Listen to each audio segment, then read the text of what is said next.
persembahan. Ibadah sejati, kasihilah sesamamu. Ibadah sejati yang berkenan bagi Tuhan. Jujur dan tulus, ibadah murni bagi Tuhan.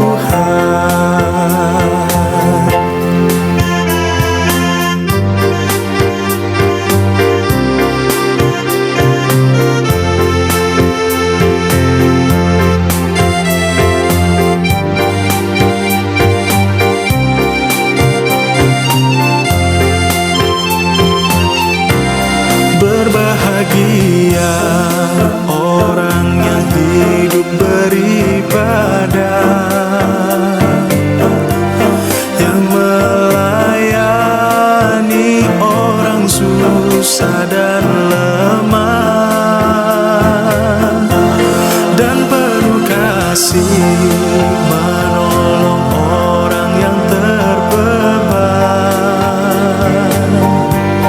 Itulah tanggung jawab orang beriman.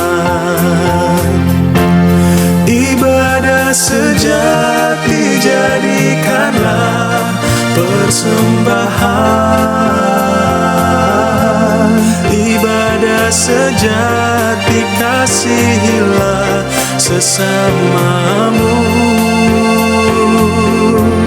Ibadah sejati yang berkenan bagi Tuhan. Jujur dan tulus, ibadah murni bagi Tuhan. Jujur dan tulus, ibadah murni bagi Tuhan.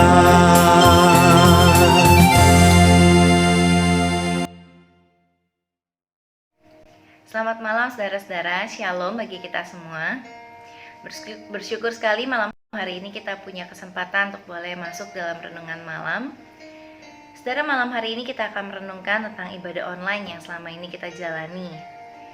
Bagaimana saudara, apakah selama ini kita bisa menikmati ibadah lewat dunia maya ini? Atau ada yang mulai gelisah, mulai bosan, mulai bertanya-tanya ya, apakah ibadah ini berkenan kepada Tuhan? Apakah ibadah ini setara dengan ibadah konvensional, dengan tatap muka langsung yang selama ini dulu kita lakukan? Atau mungkin juga ada di antara kita yang mulai menikmati ya ibadah online, praktis, nggak usah datang ke gereja, kita bisa lebih menikmati dengan teknologi yang ada. Tapi saudara, apakah ibadah seperti ini juga akan boleh terus berlanjut ya? Kalau coronanya sudah berlalu, apakah ibadah online akan masih kita lakukan ke depannya? Nah saudara-saudara, malam hari ini kita akan sama-sama merenungkan hal ini dari satu bagian firman Tuhan. Kita akan melihat sebenarnya esensi ibadah itu apa dan bagaimana, apakah ibadah online dan ibadah konvensional itu setara atau ada yang lebih baik. Kita mau lihat di Mazmur pasal yang ke-100, akan saya bacakan bagi kita. Mazmur 100, Mazmur untuk korban syukur. Bersorak-soraklah bagi Tuhan, hai seluruh bumi. Beribadahlah kepada Tuhan dengan sukacita. Datanglah ke hadapannya dengan sorak-sorai. Ketahuilah bahwa Tuhanlah Allah, Dialah yang menjadikan kita, dan punya Dialah kita, umatnya dan kawanan domba gembalaannya. Masuklah melalui pintu gerbangnya dengan nyanyian syukur, ke dalam pelatarannya dengan puji-pujian. Bersyukurlah kepadanya dan pujilah namanya. Sebab Tuhan itu baik, kasih setianya untuk selama-lamanya, dan kesetiaannya tetap turun-temurun. Saudara-saudara, demikian Mazmur yang tadi kita baca. Saudara, Mazmur ini dipakai oleh orang-orang Yahudi untuk mengantarkan persembahan korban syukur mereka.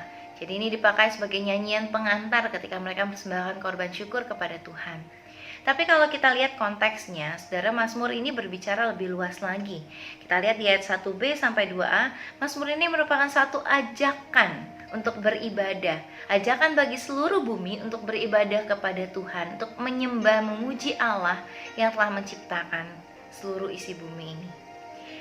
Saudara, kalau kita lihat ayat 2 dan 4 itu menjelaskan kepada kita apa saja yang kita lakukan di dalam ibadah. Ada sukacita, ada sorak-sorai, ada syukur, ada puji-pujian akan Tuhan. Dan di ayat 3 sampai 5 diteruskan di situ ada dasar dari ibadah kita. Mengapa kita bisa beribadah dengan sukacita, sorak-sorai, menyatakan syukur dan puji-pujian kita di hadapan Tuhan? Satu alasannya, yaitu kalau kita mengenal siapa pribadi Allah yang kita sembah. Kalau kita mengenal Dia sebagai Allah yang menjadikan kita, kalau kita melihat status kita sebagai kawanan domba gembalaannya, bahwa Dia adalah gembala yang memelihara kehidupan kita, sama seperti firman Tuhan yang kita dengar hari Minggu kemarin, bahwa Dia adalah gembala kita. Dan saudara-saudara, di ayat 5 diteruskan juga bahwa Allah itu pribadi yang baik dan setia. Dia adalah Allah yang baik dan setia. Kesetiaannya tetap turun-temurun. Dia setia memegang janjinya. Dia setia memelihara kehidupan umatnya. Dan karena Allah yang baik dan setia itulah, karena Allah yang adalah gembala kita itulah yang telah menjadikan kita itu, kalau kita mengenal Dia, kita bisa datang beribadah dengan rasa syukur, dengan menaikkan puji-pujian penyembahan kita. Bukan sekedar lagu yang indah, tapi satu pujian yang mengalir dari hati yang mengenal akan siapa Allah kita. Saudara, dari dasar ibadah ini kita melihat bahwa baik ibadah online maupun ibadah konvensional sebenarnya tidak boleh kehilangan esensi daripada ibadah, yaitu pengenalan akan Tuhan yang menghasilkan rasa syukur, puji-pujian, doa yang kita naikkan ke hadapan Tuhan. Jadi saudara, baik kita sekalipun kita ibadah konvensional, datang ke gereja setiap minggu, kita rajin, kita terus-terusan mengikuti ibadah, tapi kalau itu tidak didasarkan akan pengenalan akan Tuhan, tidak didasarkan dengan hati yang benar-benar mencari Tuhan, yang bersyukur untuk segala karya yang dilakukannya dalam hidup kita, maka ibadah itu sia-sia, tidak berkenan di hadapan Tuhan. Dan demikian juga sebaliknya, sekalipun ibadah kita itu terbatas, sederhana, secara online, kita di rumah, kita hanya mengikuti ibadah yang disediakan di gereja dengan live streaming maupun juga tayangan berikutnya. Saudara, tapi kalau ibadah itu kita lakukan dengan sungguh-sungguh, dengan rasa syukur, karena kita mengenal siapa Tuhan kita, maka ibadah kita tetap berkenan kepadanya. Ibadah kita tetap diterima oleh Tuhan, karena kita mengenal Dia dan kita datang dengan ungkapan syukur yang tulus ke hadapannya. Jadi saudara, apakah ibadah online ini benar dan boleh? Sah-sah saja, karena kita melihat situasi saat ini, memang kita tidak bisa beribadah secara langsung seperti dulu, tapi yang penting adalah hati kita dalam ibadah itu sendiri. Dalam Alkitab kita juga melihat beberapa situasi di mana bangsa Israel sendiri tidak bisa beribadah langsung kepada Tuhan. Sebagai contoh, waktu bait Allah dihancurkan, mereka tidak bisa datang beribadah, bahkan mereka dibuang ke Babel.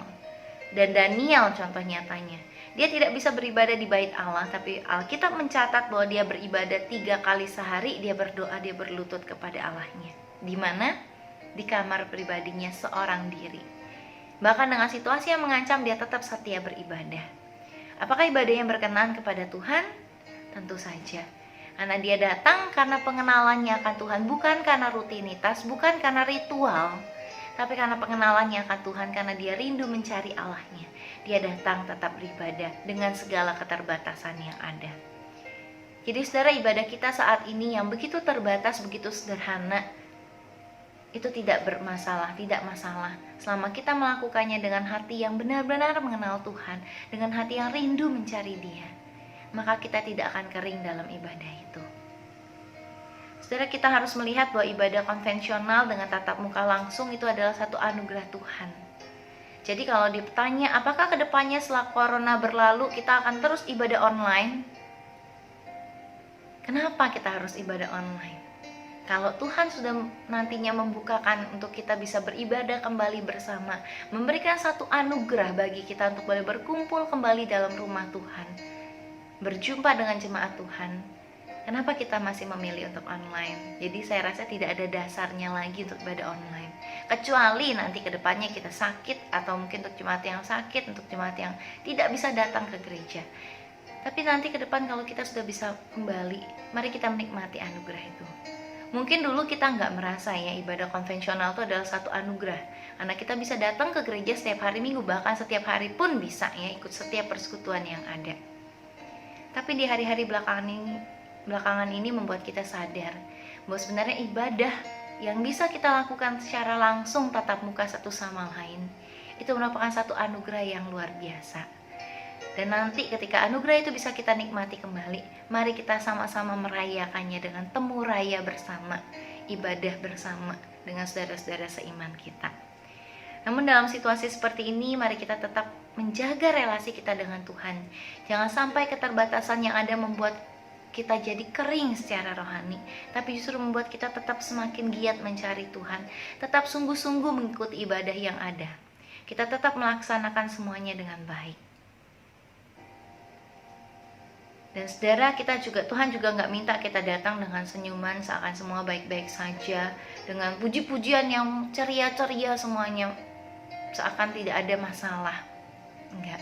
Firman Tuhan berkata Tuhan itu dekat kepada orang yang patah hati. Artinya ia peduli dan mengerti dengan keadaan kita saat ini. Dan ia menanti kita datang kepadanya dengan hati yang tertuju kepadanya. Hati yang mengenal dia dan mengandalkan dia untuk hari esok yang tidak kita ketahui. Jadi saudara, mari kita menikmati setiap kesempatan untuk kita bisa mengikuti ibadah, sekalipun dengan segala keterbatasan. Kita tetap cari Tuhan, kita tetap pegang esensi ibadah. Biar Mazmur 100 ini menjadi landasan dasar kita. Kita ingat bahwa Dia adalah Allah yang menjadikan kita, Dia gembala kita, Dia Allah yang baik dan setia.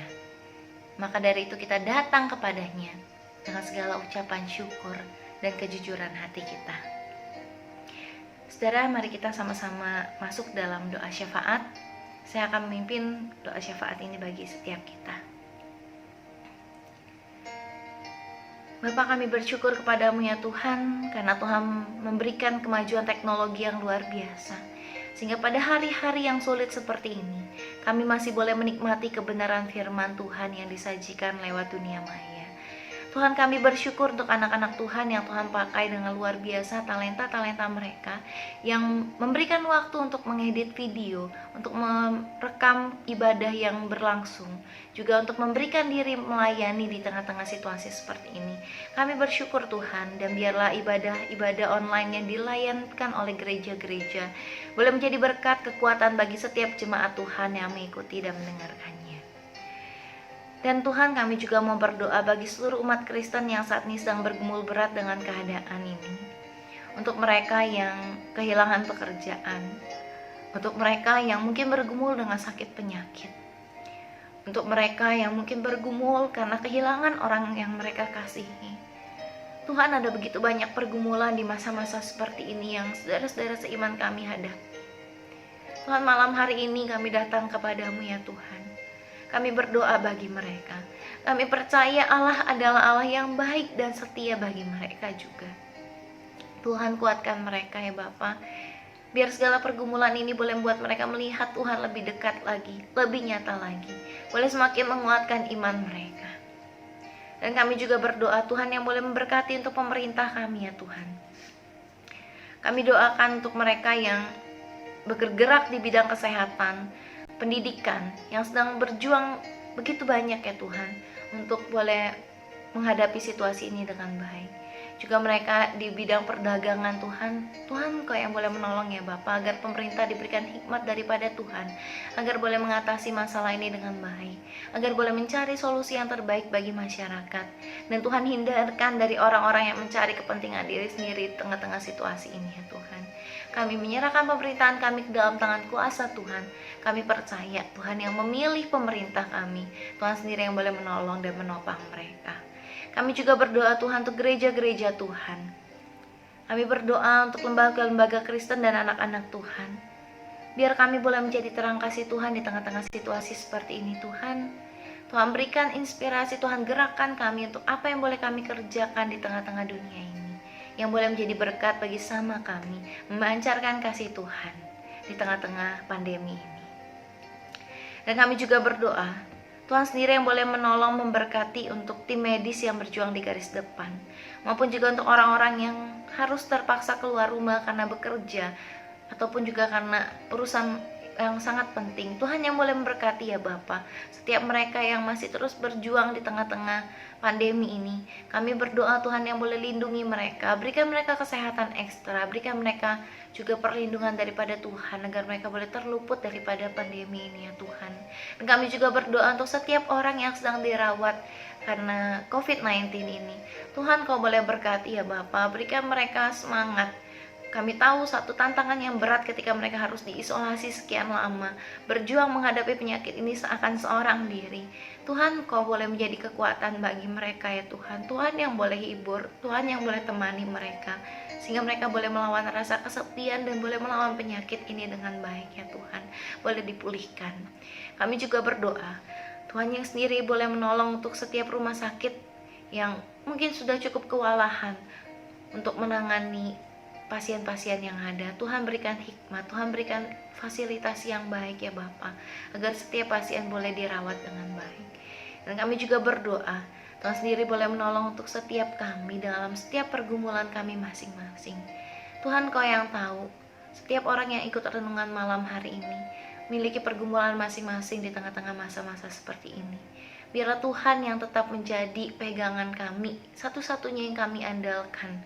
Dan kami percaya ini pun akan berlalu bersama dengan Tuhan. Kami percaya Tuhan berjalan bersama kami di tengah lembah yang kelam ini.